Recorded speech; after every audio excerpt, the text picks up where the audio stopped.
오늘 본문 바로 앞에는 하나님의 천사가 사가랴에게 임해서 너에게 아들이 있을 것이다 라고 예언해 주는 그런 말씀이 나와요. 그러면서 그 아들이 어떤 아들이 될 것이라고 예언해 줍니까? 그 아들은 그 아들을 낳는 너희에게만 기쁨이 되는 것이 아니라 그를 바라보는 모든 자들에게 기쁨이 될 것이다 라고 예언해 줘요. 얼마나 아름다운 예언입니까? 여러분에게 이런 예언이 주어졌다면 여러분은 어떻게 하겠어요? 뛸 듯이 기뻐하겠죠. 그런데 사가랴의 반응은 전혀 뜻밖이었어요. 오늘 본문이 시작하는 18절 보면 사가랴가 천사에게 이르되 내가 이것을 어떻게 알리요? 내가 늙고 아내도 나이가 많으니이다. 내가 이것을 어떻게 알리요? 이 말은 한마디로 말해서 내가 그 말이 이루어질지 이루어지지 않을지 내가 어떻게 믿을 수 있겠습니까? 그 이유가 뭐라고요? 내가 늙고 아내도 나이가 많으니이다. 이것은 한마디로 나는 믿어지지가 않습니다. 나는 믿을 수가 없습니다. 라는 그런 말이, 어쩌면 사가랴의 이런 반응은 지극히 자연스러운 것이죠. 지금 사가랴도 늙었고 그 아내도 늙었어요. 그런데 아들을 낳을 것이라는 그 예언을 받아들이기가 쉽지 않아요. 믿기가 쉽지 않아요. 그러니까 그 다음 말은 더더욱 귀에 들어오지도 않죠. 그 아들은 너희뿐만 아니라 이 세상 모든 자들의 기쁨이 될 것이다 라는 말은 귀에 들어오지도 않는 것이, 이런 사가랴의 반응, 우리가 인간적으로 생각해 보면 너무 자연스러운 것이고 또 너무나 이성적인 것이, 그런 반응을 보이는 것이 맞아요. 그러나 여러분 꼭 기억하세요. 하나님의 말씀 앞에서 그 말씀이 내가 처한 어떤 상황과 도무지 맞지 않는다든지 또 내 어떤 생각이나 이성, 논리, 경험에 전혀 맞지 않는다고 해서 그것을 의심하는 것, 그것이 이성적인 것인가 논리적인 것인가? 아니, 그것은 철저하게 불신앙이에요. 참 믿음, 참 신앙이란 무엇인가? 어떤 상황 속에서라도 하나님의 말씀이라면 무조건 아멘으로 받을 수 있는 것, 그것이 믿음이다. 하나님께서 내 아내 엘리사벳이 내게 아들을 낳아 주리라 라고 하면 사가랴의 나이가 몇이든지 그 아내 엘리사벳의 나이가 몇이든지 아멘, 그렇게 될 줄 믿습니다 라고 받아야 된다는 것이, 여러분 도무지 믿을 수 없는 상황 가운데서 믿으면 어떻게 됩니까? 도무지 이루어질 수 없는 일이 내 앞에서 이루어지는 축복을 경험하게 되는 것이, 예수님이 요한복음 11장 40절에서 분명히 말씀하죠. 내가 믿으면 하나님의 영광을 보리라. 믿으십니까? 믿으십니까? 내가 믿으면 하나님의 영광을 보리라. 아멘 하신 모든 분들께 하나님의 영광이 풍성하게 임하시기를 주님의 이름으로 간절히 축원합니다. 그래서 히브리서 기자는 믿음에 대해서 뭐라고 말해요? 믿음은 바라는 것들의 실상이요 보지 못하는 것들의 증거다라고 말해요. 보지 못하는 것, 눈에 안 보여요. 그래서 믿을 수 없어요. 그것을 믿는 것이 믿음이다. 믿을 수 있는 것을 믿는 것, 그건 믿음이 아니에요.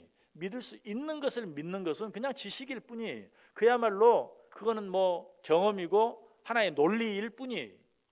그러나 믿을 수 없는 것을 믿는 것, 그것이 진정한 믿음이다. 여러분, 우리에게 구약과 신약이라는 거대한 약속을 주신 하나님, 그 하나님이 정말 믿을 만한 분이라는 사실을 여러분 믿으십니까?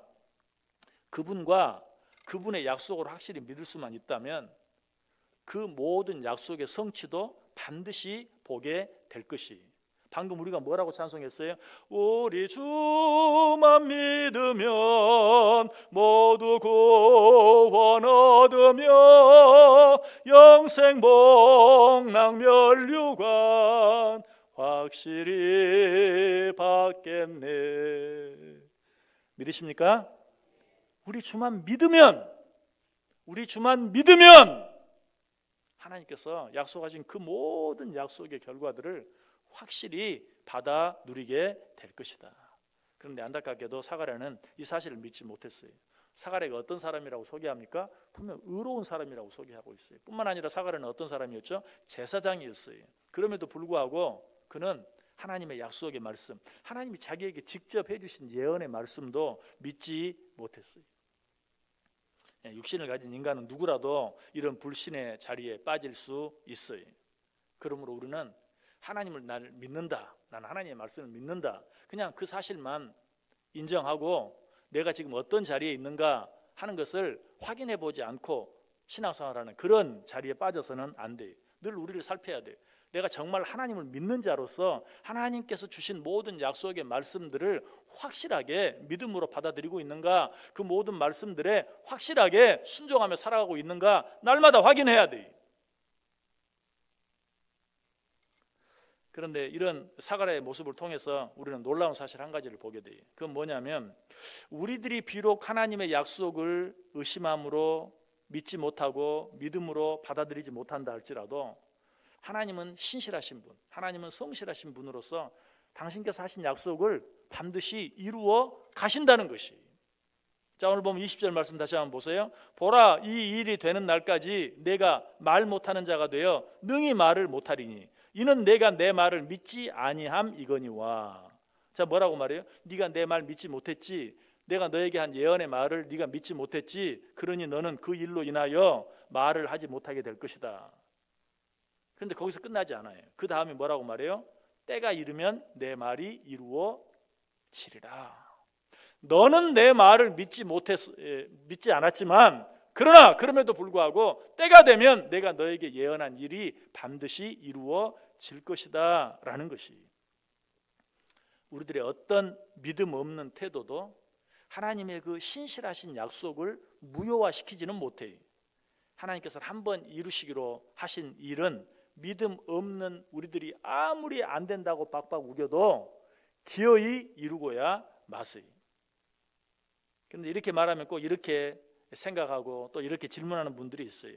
그건 뭐냐면 그러면 뭐 우리들의 불신앙은 아무 문제가 되지 않네요. 우리들이 뭐 못 믿어도, 내가 안 믿어도 하나님께서 하신 약속은 반드시 이루어지고야 만다면 뭐 믿어도 그만, 안 믿어도 그만. 이래도 하나님의 말씀은 이루어질 것이고 저래도 하나님의 말씀은 이루어지지 않겠습니까? 맞아요. 내가 믿든지 안 믿든지 하나님의 약속은 반드시 이루어집니다. 내가 못 믿는 것이 하나님께는 전혀 문제가 되지 않아요.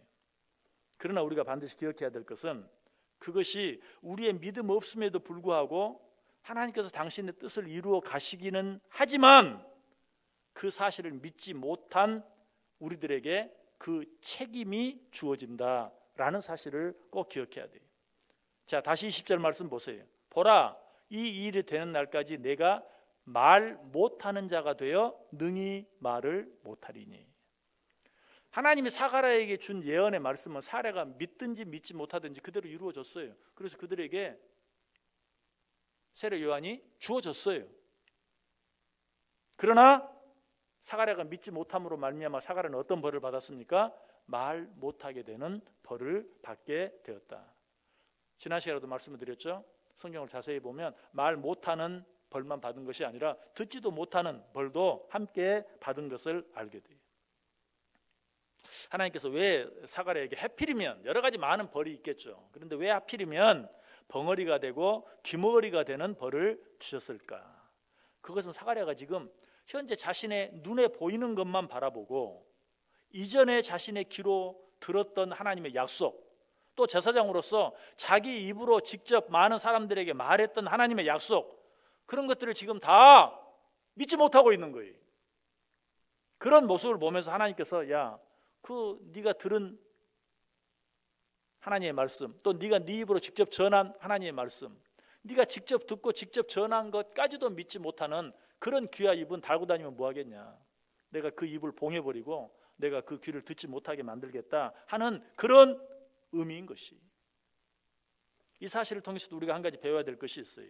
그것은 하나님의 예언의 말씀을 우리가 처한 상황과 우리가 가진 지식으로 그 말씀을 제한하여 믿지 아니하면 우리의 귀와 입이 결국은 다치게 되고 만다는 것이. 여러분, 우리의 귀가 다친다는 걸 뭘 말합니까? 말 그대로 하나님의 말씀이 더 이상 들리지 않는 거예요. 즉 하나님의 말씀을 듣기는 들어도 그 말씀이 나를 위한 말씀으로 들리지 아니한다는 것이.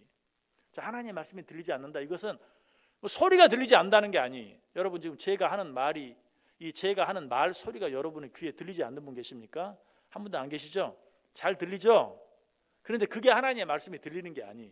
내가 하는 말은 잘 들리는데 그 의미가 깨달아지지 아니하면, 다시 말해서 그 말 소리는 잘 들리는데 하나님이 지금 내게 주시는 말씀으로 들리지 아니하면 그건 들리지 않는 거예요. 또 반대인 경우도 있어요. 하나님이 분명히 여기 있는 모든 자에게 주시는 말씀인데 어쩔 때는 또 그것이 꼭 나에게만 주는 말씀으로만 들려요. 그래서 어떤 책망의 말씀이 주어지는데 그 말씀, 여기 있는 모든 하나님의 백성들 모든 자들에게 주는 말인데 그 말이 나에게만 주는 말씀인 것처럼 받아서 목사님 왜 저래? 왜 자꾸 나 치는 거야? 이렇게만 들리는 거. 이거는 소리가 들리기는 하는데 역시 어때요? 그 말씀 속에 담겨진 하나님의 뜻을 온전히 깨닫지 못하는, 결국 그것도 하나님의 말씀이 들리지 않는 것과 마찬가지. 우리는 하나님께 주시는 위로의 말씀과 축복의 말씀을 들음으로 말미암아 모든 것을 견딜 수 있는 힘을 얻고 또 모든 것을 이길 수 있는 힘을 얻게 돼요. 그런데 더 이상 그런 말씀들이 들리지 않게 되면 어떻게 되겠어요? 그 어떤 위로도 얻지 못하고 그 어떤 힘도 얻지 못하고 우리에게 적은 일만 생겨도 그것 때문에 실족하여 넘어지고 쓰러지고 결국 패할 수밖에 없게 된다는 것이. 그래서 하나님께서 성경에서 여러 많은 말씀들을 주시면서 귀에 댈 때마다 하시는 말씀이 있죠. 뭐라고? 귀 있는 자는 들으라. 하나님의 말씀을 들으라는 거예요. 하나님의 말씀을 내게 주시는 하나님의 말씀으로 들으라라고 귀에 있을 때마다 권면해요. 이 말은 무슨 말이에요?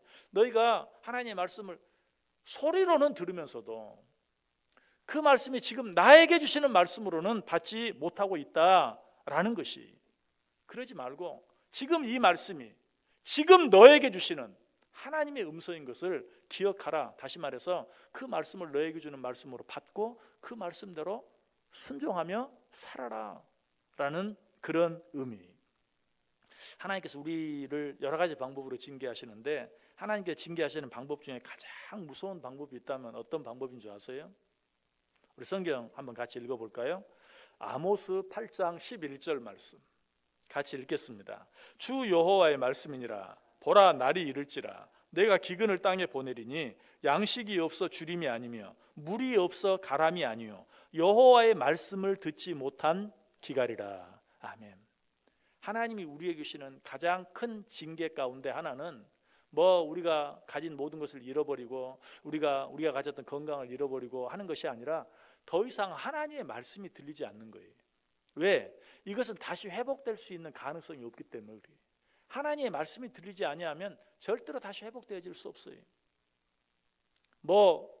물질을 잃어버리면 그 물질도 다시 회복될 수 있고 건강을 잃어도 그 건강이 다시 회복될 수 있지만 하나님의 말씀이 들리지 아니하면 회복될 수 있는 방법이 없어요. 그래서 하나님께 주시는 징계 가운데 가장 무서운 징계는 하나님의 말씀을 듣지 못하는, 하나님의 말씀이 들리지 않는 징계다. 여러분, 하나님의 말씀이 들리지 않아서 하나님의 말씀을 듣지 못하면 어떻게 됩니까? 자, 계속되는 말씀 한번 읽어봅니다. 아모스 8장 12절과 13절 말씀 우리 같이 읽습니다. 사람이 이 바다에서 저 바다까지 북쪽에서 동쪽까지 비틀거리며 여호와의 말씀을 구하려고 돌아다녀도 얻지 못하리니 그날에 아름다운 처녀와 젊은 남자가 다 갈아여 쓰러지리라. 아멘.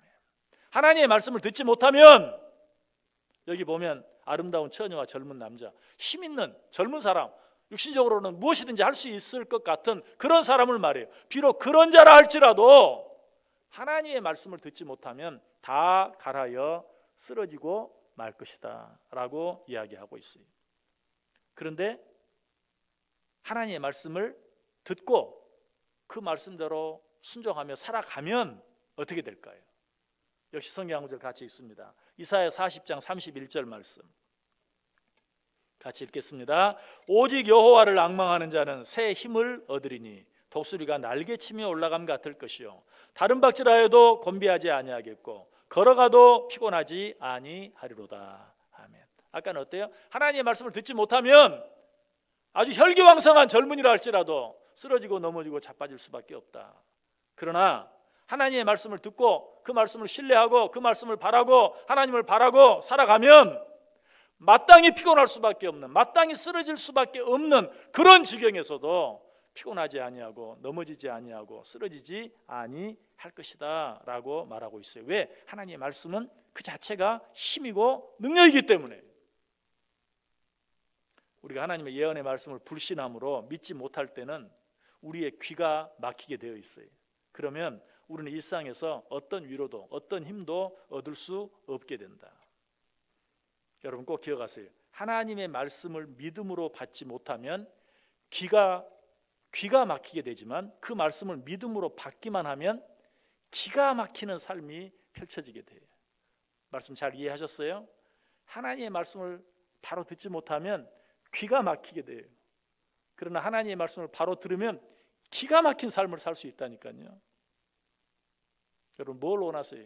귀가 막힌, 답답한, 아무것도 들리지 않는, 그래서 그저 아무 일도 없는데도 피곤하고 힘들고 넘어지고 쓰러질 수밖에 없는, 아무 일도 아닌데도 그것에 거쳐 넘어질 수밖에 없는 그런 삶을 살기를 원하십니까? 아니면 하나님의 말씀을 듣고 그 말씀을 내게 주시는 말씀으로 받고 그 말씀에 순종하여 살아감으로 말미암아서 정말 내가 지금까지 보지 못한 기가 막힌 그런 삶을 날마다 경험하고 누리며 살기를 원하세요. 여러분 부디 하나님의 말씀을 순종함으로 말미암아서 날마다 정말 기가 막힌 삶이 우리 앞에 펼쳐지는 그 은혜를 체험하며 살기를 원해요. 여러분 귀가 막힐 뿐만 아니라 입이 닫히는 것도 마찬가지. 성경은 우리가 말한 대로 모든 것이 이루어진다라고 약속하고 있어요. 민수기 14장 28절에서 그렇게 약속하죠. 너희 말이 내 귀에 들린 대로, 무슨 말이죠? 너희가 너희 입으로 말한 대로 내가 너희에게 행하겠다라고 말하고 있어요. 이런 말씀을 들으면서도 하나님이라고 몰라도 우리가 말한 대로 모든 것이 이루어진다. 좀 이상하죠? 어떻게 우리가 말한 대로 모든 것이 이루어질 수 있을까? 왜냐하면 하나님은 전능하셔서 말씀으로 천지를 창조하셨기 때문에 그 말씀대로 이루어지는 것이 당연하지만 우리들은 하나님이 아니잖아요. 그러나 우리들이 기억해야 할 것이 있어요. 그것은 하나님께서 우리를 창조하실 때 당신의 형상대로 창조하셨다는 것. 물론 그렇다고 해서 전능하신 하나님이 우리를 당신의 형상대로 창조하셨다고 해서 내가 전능한 사람이 되는 것은 아니죠. 그럼에도 불구하고 하나님께서 내가 너희 입에서 나오는 말대로 이루어지게 하겠다라고 약속하셨다면, 전능하신 하나님이 그렇게 약속하셨다면 그렇게 될 수 있는 것이, 우리 하나님은 우리 입에서 나오는 말대로 모든 것이 이루어지게 하겠다고 말하고 있어요. 그 말의 의미가 무엇입니까? 바꾸어서 말하면 네가 믿고 고백하는 대로라는 말이, 그냥 우리가 아무렇게나 짓거리는 말대로가 아니고 네가 믿음으로 말미암아 믿음으로 고백하는 그 모든 고백대로 내가 이루어지게 하겠다. 너희 말이 내 귀에 들린 대로 내가 너희에게 행하겠다. 그래서 솔로몬이 하나님께 지혜를 구했을 때 하나님께서 뭐라고 말씀하십니까? 내가 내 말대로 하여 내게 지혜롭고 총명한 마음을 주겠다. 내가 네 말대로, 네 말이 내 귀에 들렸다. 네 말이 내 귀에 들린 대로 네가 나에게 말했지 지혜를 달라고, 내가 그 말을 들었다. 그 말대로 내가 너에게 지혜를 주겠다라고 말하고 있어요. 그래서 이 말을 듣고 솔로몬이 뭐라고 잠언에서 고백하는 줄 아세요? 우리 성경 같이 읽어볼까요? 잠언 18장 20절 말씀 같이 읽습니다. 사람은 입에서 나오는 열매로 말미암아 배부르게 되나니 곧 그의 입술에서 나는 것으로 말미암아 만족하게 되느니라. 아멘. 여러분 이 말은 솔로몬이 자기 경험에서 나온 거예요. 자기 체험에서 나온 거예요. 자기가 하나님 앞에, 하나님 내게 이 많은 백성들을 주셨는데 내가 이 백성들을 잘 다스릴 수 있는 지혜가 없습니다. 재판할 수 있는 지혜가 없습니다. 그러니 지혜를 주세요. 그랬더니 하나님이 내가 네 말대로 너에게 지혜를 주겠다 하는 체험을 했어요. 그래서 잠언에서 그가 고백하는 것이 사람은 입에서 나오는 열매로 말미암아 배부르게 되나니 곧 그의 입술에서 나는 것으로 말미암아 만족하게 되느니라. 우리 입술의 말은 단순히 말이 아니다. 우리가 진심으로 하나님의 말씀을 믿음으로 받아들이고 믿음의 고백을 하며 살기만 하면 우리 입술의 고백대로, 우리 입술의 말대로 하나님이 우리에게 이루어 주시고 우리를 축복해 주시는 것을 네가 경험하게 될 것이다. 여러분 하나님께서는 우리의 입을 그저 대화의 수단으로만 주신 것이 아니, 하나님께서 우리의 입을 무엇으로 주셨는가? 축복의 통로로 주셨어요. 믿으십니까? 믿으십니까? 우리 입이 축복의 통로라는 사실 기억하세요. 그래서 이 입으로 축복을 받기도 하고 이 입으로 축복을 쏟아버리기도 하는 거예요. 꼭 기억하세요. 내가 너희 입으로 말한 대로 이루리라. 내 입은 하나님께서 내게 주신 축복의 통로다. 그래서 이 입으로 하나님께 주신 모든 말씀에 아멘 하고 정말 이 입으로 하나님께 감사하고 하나님께 찬송하고, 그렇게 할 때 내 입이 뭐예요? 축복의 통로가 된다는 것이. 그런데 이 입이 닫혀서 벙어리가 되면 어떻게 되겠어요? 어떤 일도 이룰 수 없게 되고 어떤 만족도 어떤 기쁨도 얻을 수 없게 되고 마는 것이. 특별히 사가랴는 어떤 사람이었어요? 하나님의 말씀을 전하는 제사장이었어요. 그런 자의 입을 봉해서 벙어리가 되게 하신 것, 이것은 무서운 징계죠. 그런데 우리들에게도 마찬가지라는 것이, 우리들도 하나님의 약속의 말씀들에 대해 아멘하지 못하고 불신할 때 우리의 입과 우리의 귀가 닫히게 돼요. 그래서 더 이상 하나님의 말씀이 들리지 않게 되고 더 이상 하나님의 사랑과 능력에 대해서 전하지도 못하게 돼요. 그렇게 될 때 우리의 기쁨도 사라지게 되고 우리의 힘도 없어지게 되고 만다. 그런데 항상 그렇듯이 이런 무서운 징계 속에도 하나님의 따뜻한 배려가 들어있어요. 자, 사가랴의 귀를 막은 것, 더 이상 불신의 말들을 듣지 못하도록, 또 그의 입을 막으신 것, 더 이상 불신의 말을 하지 못하도록. 아까 사가랴가 뭐라고 말했어요? 내가 이 일을 어떻게 알겠습니까? 하나님 내게 그렇게 말씀하시는데 아들을 주겠다고, 또 그 아들이 이 세상 모든 사람의 기쁨이 되는 아들이 되겠다고 말하는데 아유 내가 그 말을 어떻게 믿을 수 있습니까? 왜 하나님께서 그 사가랴의 입을 막았어요? 더 이상 그런 불신의 말을 하지 못하도록. 그러니까 귀를 막고 입을 막는 것도 단순히 벌이 아니라 더 이상 불신의 소리를 듣고 불신의 말을 하는 것을 하지 못하게 하기 위해서. 단순히 하지 못하게만 하기 위한 것이 아니에요. 불신의 말이 들리지 아니하고 불신의 말을 하지 아니하면, 듣고 싶어도 듣지 못하고 하고 싶어도 하지 못하게 되면 어때요? 결국은 여러분 같으면 어떻겠어요? 귀가 막혀서 아무것도 들리지 않고 입이 막혀서 아무 말도 하지 못하게 되면 어떻게 되겠어요? 하나님이 하셨던 그 말씀, 내가 너에게 아들을 줄 것이다, 그 아들이 너희에게도 기쁨이 되겠지만 이 세상에 있는 모든 자들에게도 기쁨이 될 것이다, 그 말이 머릿속에 계속 뱅뱅 돌고 뱅뱅 돌고 또 돌고, 또 나는 그 말씀 묵상하고 묵상하고 또 묵상하고, 그렇게 되겠어요? 안 되겠어요? 당연히 되겠죠. 하나님이 우리에게 주시는 벌은 그래요.